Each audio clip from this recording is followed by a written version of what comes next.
नमस्कार दोस्तों। Last video में हमने लीनियर ट्रांसफॉर्मेशन या रैखिक रूपांतरण के बारे में जाना था और इसका जो उदाहरण है वो भी मैंने आपको समझाया था कि इसको किस प्रकार हल करेंगे। तो आज हम इस एग्जाम्पल को सॉल्व करेंगे क्योंकि वैसे जो प्रोसीजर है वो मैंने आपको कल बता दिया था। हमें यहाँ पे जो W दे रखा है वो 1 प्लस आइटा z और प्लस में 2 minus iota. W is equal to alpha z plus में बीटा होता है। तो यहाँ पे ये अल्फ़ा की वैल्यू है और ये बीटा की वैल्यू है।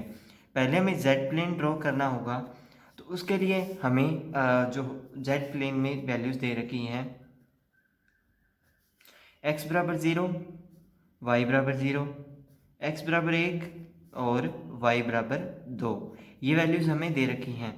अब हम z प्लेन ड्रॉ कर लेते हैं। इसमें ये x अक्ष है और ये y अक्ष है। 0 0 यानी y बराबर 0, x बराबर 0, x बराबर 1 और y बराबर 2। यहाँ पे हो गया, ये लाइन ऐसे चली गई और ये लाइन ऐसे चली गई। हमारा इतना भाग जो है वो मैंने छायांकित कर दिया है क्योंकि ये भाग जो है हमें यहाँ पे मिला है। अब हमें इसका लीनियर ट्रांसफॉर्मेशन करना होगा जिसमें सभी चीज़ें आएंगी, मैग्निफिकेशन, रोटेशन और ट्रांसलेशन। ये तीन चीज़ें होती हैं। ये तीनों की तीनों चीज़ें जो है इसमें आएंगी। अब हम इसमें जो है डब्ल्यू प्लेन को देखते हैं। तो डब्ल्यू प्लेन के लिए सबसे पहले हमें पता है कि अल्फ़ा जेड प्लस में बीटा होता है, जो कि लीनियर ट्रांसफॉर्मेशन में यूज़ होता है डब्ल्यू के लिए। अल्फ़ा बराबर हमारे पास वैल्यू है 1 प्लस आइटा और बीटा बराबर वैल्यू है हमारे पास 2 minus iota. Mod beta is equal to √5 और mod alpha is equal to √2। ये वैल्यूज़ हमने क्यों ली हैं इसके बारे में मैं आपको बाद में बताऊंगा। अब डब्ल्यू प्लेन की बात करते हैं। पहले हमें यहाँ से u और v की वैल्यूज़ को निकालना होगा। तो w is equal to 1 plus iota z plus 2 minus iota, ये हमें दे रखा है। तो z is equal to x plus iota y put करते हैं और प्लस में 2 minus iota. w is equal to multiply करने पर हमें x minus y plus iota x plus iota y और प्लस में 2 माइनस आइटा, ये वैल्यू हमें मिली। w is equal to u और v की वैल्यू हमारी अलग अलग हो जाएंगी। इसको आप u प्लस आइटा v के इक्वल में भी लिख सकते हैं। तो x माइनस वाई और प्लस में 2, ये u की वैल्यू प्लस आइटा कॉमन आएगा, x प्लस वाई माइनस 1, ये v की वैल्यू। तो u is equal to x minus y plus 2, ये इक्वेशन 1, और v is equal to x plus y minus 1, ये इक्वेशन 2 हो गई है। ठीक है। अब x बराबर 0 पुट करने पर u और v की वैल्यू में क्या चेंजेस आएगा, x बराबर 0 पर। तो u is equal to 2 minus y या y माइनस माइनस का y प्लस 2 आ जाएगा, कोई फ़र्क नहीं पड़ता इससे।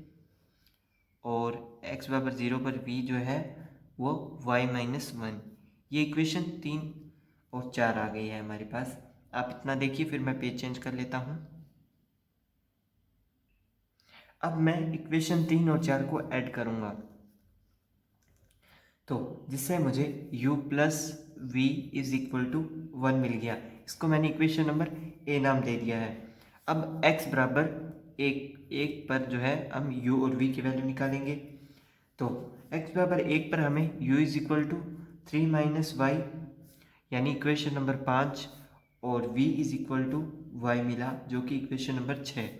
अब 5 प्लस 6 करेंगे जिससे हमें u plus v is equal to 3 मिल गया। इसको मैंने b नाम दे दिया है।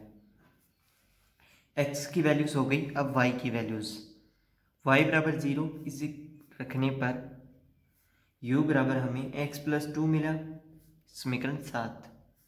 v बराबर x माइनस 1 मिला, समीकरण 8। 7 में से 8 को घटाएंगे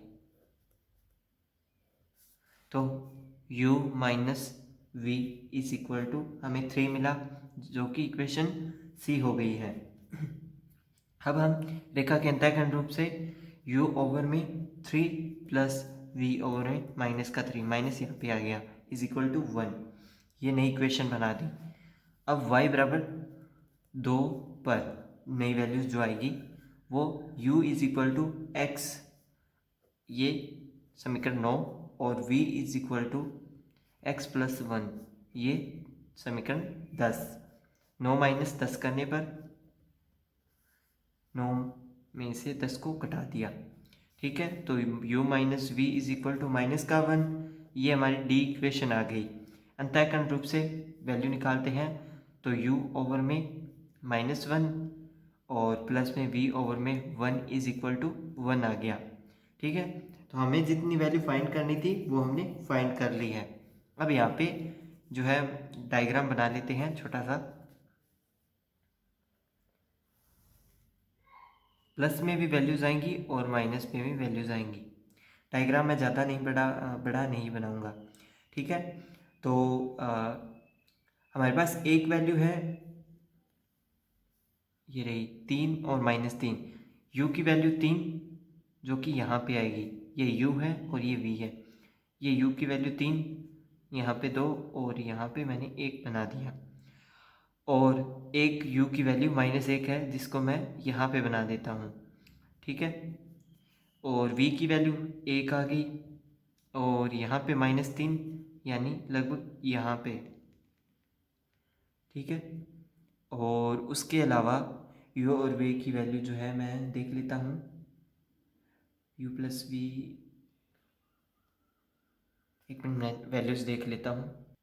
हमारी जो a और b इक्वेशन बनाई थी उससे हमें जो b इक्वेशन है उसमें u v की वैल्यू 3 मिलेगी, और जो a इक्वेशन है उसमें हमें 1 और मिल जाएगा, जिससे हमारा डायग्राम जो है इस प्रकार बनेगा कि ये तो मैं इक्वेशन बता दूंगा आपको।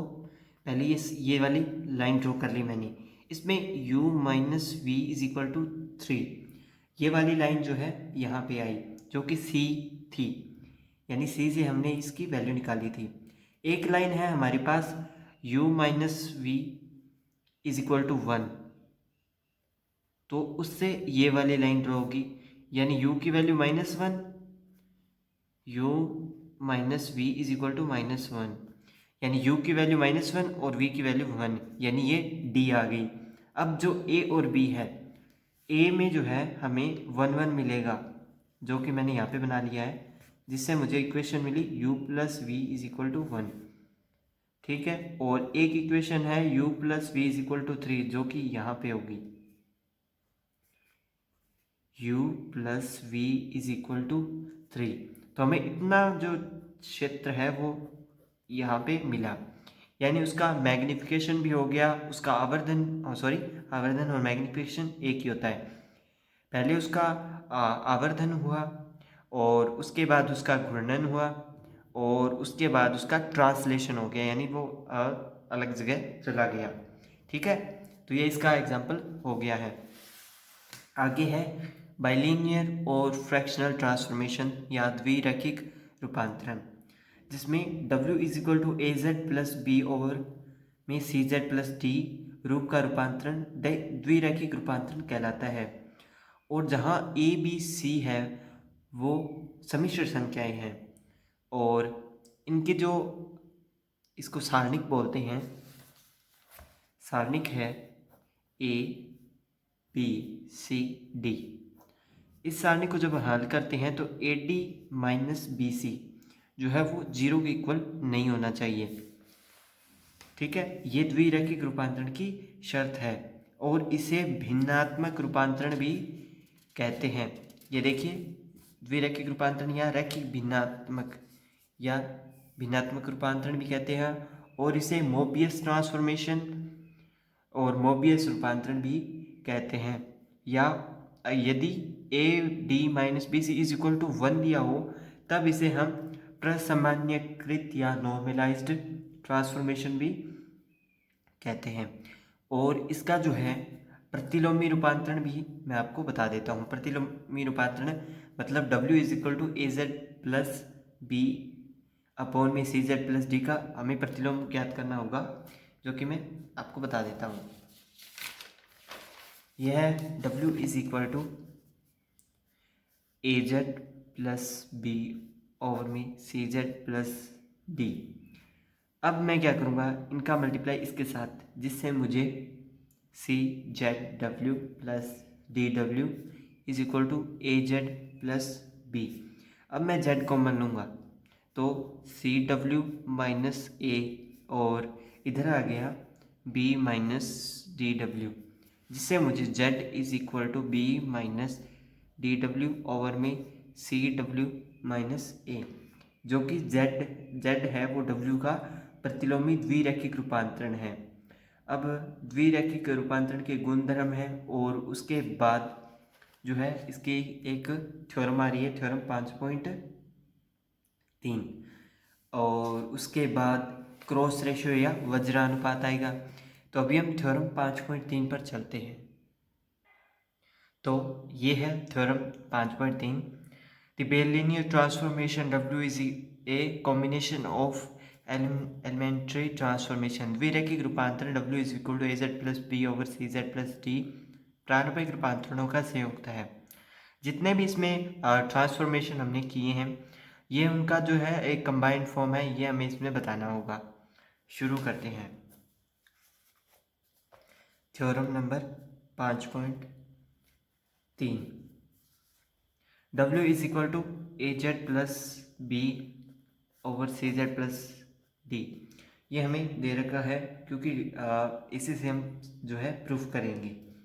अब मैं ए और सी कॉमन लेता हूँ, ऊपर से ए कॉमन आया तो z प्लस में b ओवर a रह गया, क्योंकि यहाँ पे a नहीं था इसलिए, और यहाँ से c तो z plus d over c। ठीक है, अब a बटा c को मैं बाहर निकाल लूँगा, और जो z है मतलब ऊपर वाली जो लाइन है उसमें d बाई सी जोड़ दूंगा और d बाई सी घटा दूंगा, क्योंकि नीचे वाला बनाने के लिए। तो a बटा सी मैंने बाहर रखा, अंदर मैंने z के साथ d बाई सी जोड़ दिया और प्लस b बाई ए में से d बाई सी घटा दिया। यहाँ पे मैंने d बाई सी को जोड़ा और घटाया है, इससे कोई फर्क नहीं पड़ेगा। z प्लस डी बटा सी। अब ये वैल्यू जब इसके बटा में जाएगी तो यहाँ पे 1 रहेगा, तो a बटा सी इज इक्वल टू ये 1 ओवर में प्लस b बटा ए माइनस डी बटा C is equal to z plus D by C. ये इतना यहाँ पे रह गया है। अब a बाई सी का अंदर मल्टीप्लाई करते हैं, तो a बाई सी प्लस यहाँ पे जब हम मल्टीप्लाई करेंगे तो उससे पहले क्या है, मैं इसमें से यहाँ पे ए सी कॉमन ले लेता हूँ। ए सी जो है वो लघुत्तम वगैरह लेके इसको थोड़ा हल करते हैं। यहाँ पे ए सी जैसे इसका मल्टीप्लाई इसके साथ, इसका मल्टीप्लाई इसके साथ, ए बाई सी जो है वो बाहर आएगा और ये ए सी अंदर जाएगा, तो ए बटा में ए और वो ए सी किस कारण वो सी स्क्वायर बनेगा। ऊपर वाले का लघुत्तम हो गया तो b C minus D A over में जेड प्लस डी बटा सी हो गया। ठीक है, अब ए से ए कैंसिल हो जाएगा थोड़ा सा सॉल्व होने के बाद, ए बटा C plus B C minus D A over C की square Z plus D by C. अब यहाँ पे अलग अलग चीज़ है, हमें उन अलग अलग चीज़ों को उठाना होगा।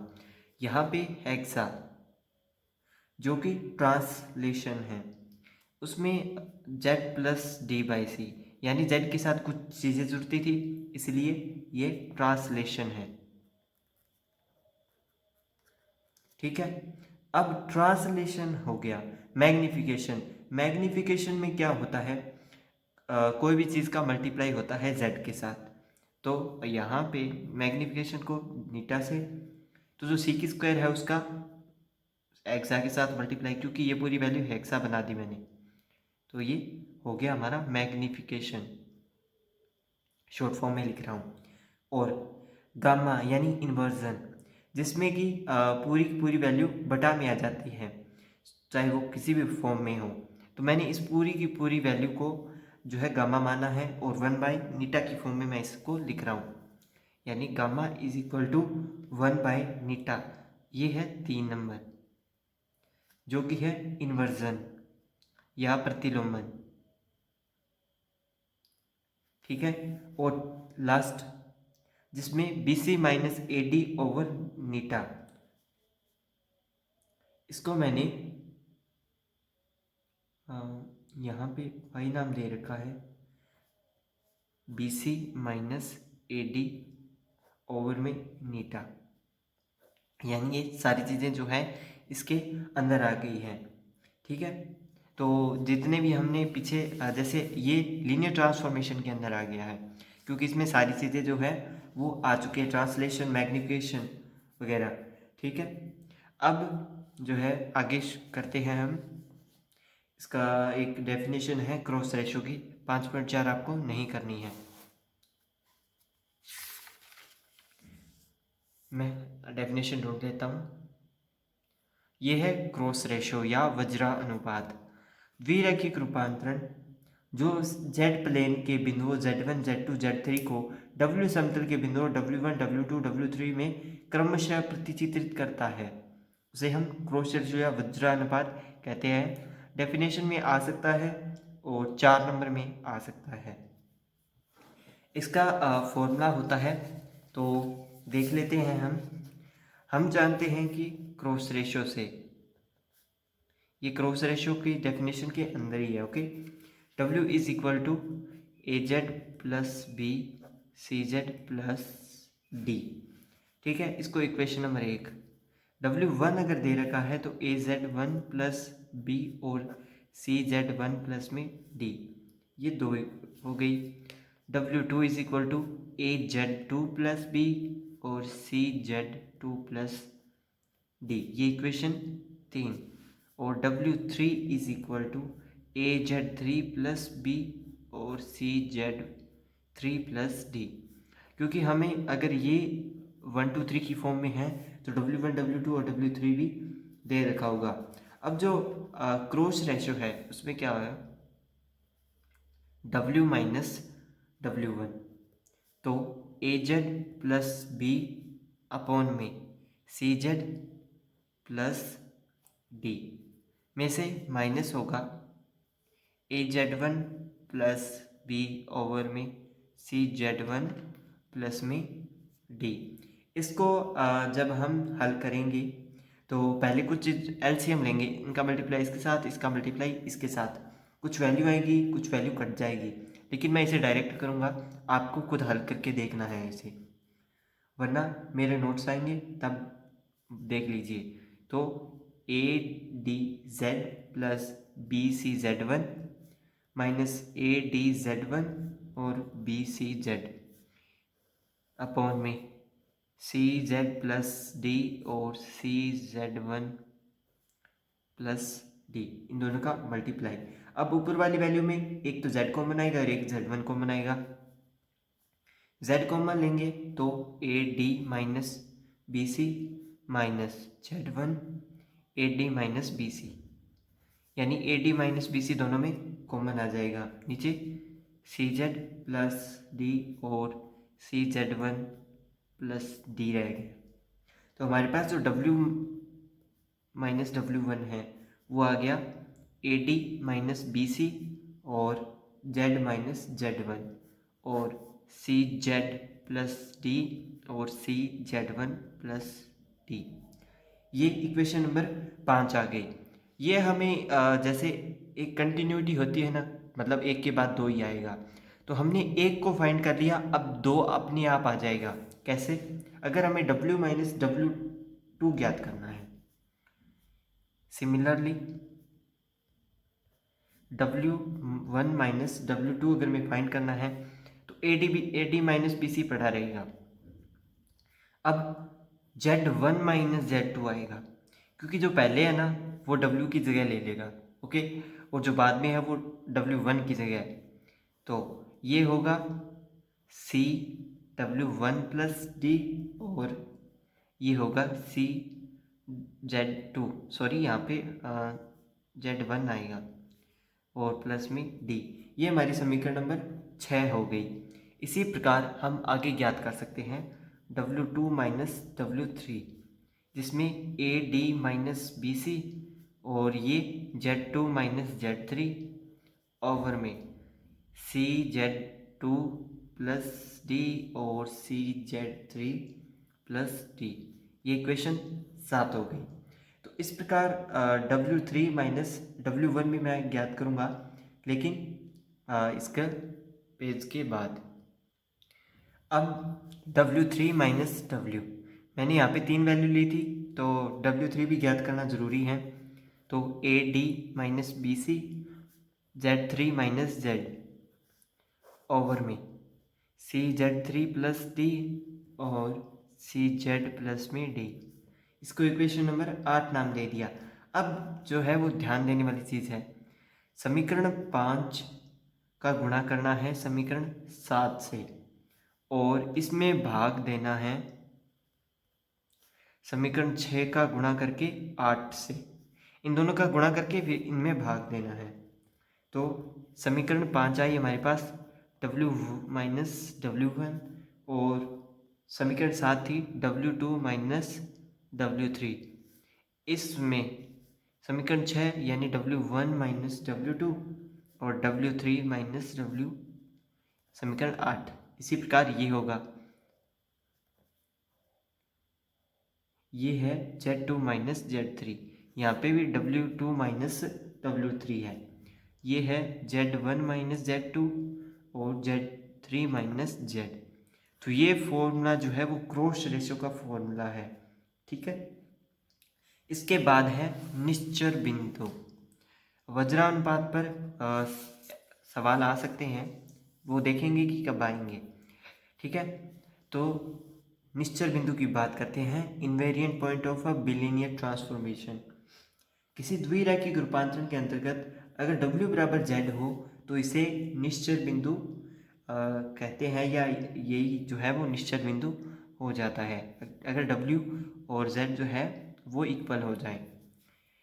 इसके बाद है जोहाकोव्स्की रूपांतरण। ये इम्पोर्टेंट तो नहीं है, हमारे टीचर ने वैसे हमें करवा दिया था और हमें बोला था भी ये इम्पोर्टेंट नहीं है, लेकिन मैंने कर लिया था। ये थोड़ा आगे है, लेकिन हम इसकी बात जो है बाद में करेंगे। अब जो है एग्जाम्पल आ गए हैं यहाँ पे।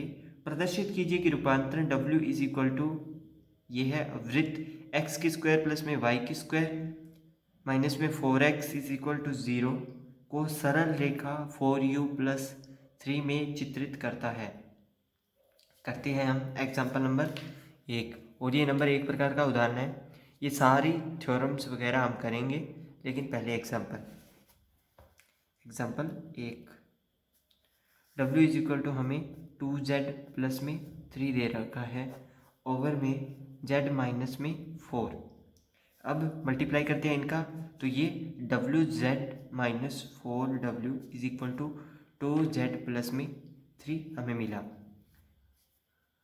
ओके, इसके बाद Z की वैल्यू निकाल लेते हैं। तो जो हमें 3 प्लस में 4W अपॉन में W माइनस 2, ये हमें समीकरण 1 मिल गई। अब हमने Z बार के बारे में पढ़ा था, तो हम Z बार निकालेंगे, जिससे हमें 3 प्लस में 4W बार, क्योंकि अचर पर फर्क नहीं पड़ता, और W बार माइनस 2 ये मिल गई। अब दिए गए वृत्त की समीकरण है कि x की स्क्वायर प्लस में y की स्क्वायर माइनस में 4x इज इक्वल टू 0। तो अगर मैं देखूं तो x की स्क्वायर जो होगी x और y दोनों के लिए, x की स्क्वायर प्लस y की स्क्वायर, वो हमें z बार होगी, ठीक है। और माइनस का 4x, यानी जो 2 रियल z मिले तब जो है 4x आता है या x आता है। तो वहाँ पे माइनस का 2, क्योंकि इस 2 को बाहर निकालना पड़ेगा और वहाँ पे 2 रखना ज़रूरी है। तो ये z प्लस में z बार से 2 रियल z हमें मिलता है। किस प्रकार है ये मैं यहाँ पे लिख देता हूँ, क्योंकि हम जानते हैं कि mod z is equal to root x की स्क्वायर प्लस में वाई की स्क्वायर होता है। तो अगर मैं मोड जेड की स्क्वायर कर दूं तो ये एक्स की स्क्वायर प्लस वाई की स्क्वायर हो जाएगा। और मोड जेड की जो है मोड जेड जो होता है वो जेड बार के इक्वल होता है, यानी एक्स की स्क्वायर प्लस वाई की स्क्वायर इनके इक्वल हो गए हैं। और अगर जेड प्लस में जेड बार को अगर हम जोड़ दें तो हमें 2x या 2 रियल जेड मिलता है। तो वही मैंने यहाँ पे बताया था। अब समीकरण 1 व 2 के मान रखने पर 1 व 2 के मान जो है हम इसमें रखते हैं। तो पहले है 3 + 4w ओवर में w-2, और फिर है 3 + 4w बार अपॉन में w बार -2, और माइनस में यहाँ पे लिख रहा हूँ -2, और जो वैल्यूज़ है 3 + 4w ओवर में w-2 प्लस 4w बार प्लस में 3 ओवर में w bar -2 is equal to 0। ये अलग चीज़ है। ओके, तो ये यहाँ पे ऐसे चल के आए हैं हम। अब इसे हमें आगे हल करना होगा। तो इसमें एलसीएम लेंगे और हल करेंगे और इनका मल्टीप्लाई करेंगे। तो मैं आपको हल करके नहीं बताऊंगा, आपको खुद हल करना होगा। नेक्स्ट पेज पे चलते हैं। तो उनको हल करने पर जो वैल्यूज़ कटेंगी उसके बाद हमारे पास जो वैल्यू बचेगी वो इस प्रकार होगी: 12w प्लस 16w w बार प्लस 9 प्लस 12w बार -2 के मल्टीप्लाई के साथ 4w w बार -8w प्लस 3w -6 और plus 3w -6 plus 4w w बार और माइनस में 8w बार और इज इक्वल टू ये 0 के इक्वल है। तो हमें यहाँ से मिला 12w प्लस 16w w बार प्लस 9 प्लस में 12w बार माइनस में 16w w बार। ये माइनस का है और ये प्लस का है, कैंसिल हो गया। प्लस 10w और प्लस 10w बार प्लस में 24 इज इक्वल टू 0। अब इससे हमें 22w प्लस में 22w बार वैल्यू मिली और प्लस में 33 मिला। तो जैसे यहाँ से हम 22 को कॉमन निकाल लेते हैं, w प्लस w बार आ गया और प्लस में 33 इज इक्वल टू 0। जैसे z प्लस में z bar is equal to 2x होता है और z is equal to x plus iota y होता है, उसी प्रकार w is equal to u plus iota y होता है। तो इसका मतलब w प्लस w बार करने पर हमें 2u मिलेगा। तो इसकी जगह मैं 2u पुट कर रहा हूँ, तो 22 यहाँ पे 2u है ये प्लस 33 इज इक्वल टू 0। तो ये 44u plus 33 is equal to 0। 11 common निकाल लेते हैं, 4u plus 3 is equal to 0 और 11 उधर भेजने पर 4u plus 3 is equal to 0 हमें ये नई इक्वेशन मिली। ठीक है, तो ये एग्जाम्पल नंबर 1 कंप्लीट हो गया है। आप देख लीजिए, फिर मैं आगे बात करते हैं। इसके बाद एग्जाम्पल नंबर 2 है और इसके बाद भी एग्जाम्पल हो सकते हैं। ये देखिए एग्जाम्पल चलेंगे। तो आज की वीडियो में मैं आपको इतना ही करवाऊँगा। आने वाली वीडियोस में जो है हम बाकी बच्चे उदाहरणों को, थ्योरम्स को और उनको करेंगे। आप मुझे इतना सपोर्ट कर रहे हैं उसके लिए आपका बहुत बहुत धन्यवाद। यूँ ही सपोर्ट करते रहिए। चैनल सब्सक्राइब कर लीजिए, वीडियो को लाइक कीजिए, अपने फ्रेंड्स के साथ शेयर कीजिए, कमेंट कीजिए और वीडियो देखने के लिए आपका बहुत बहुत धन्यवाद।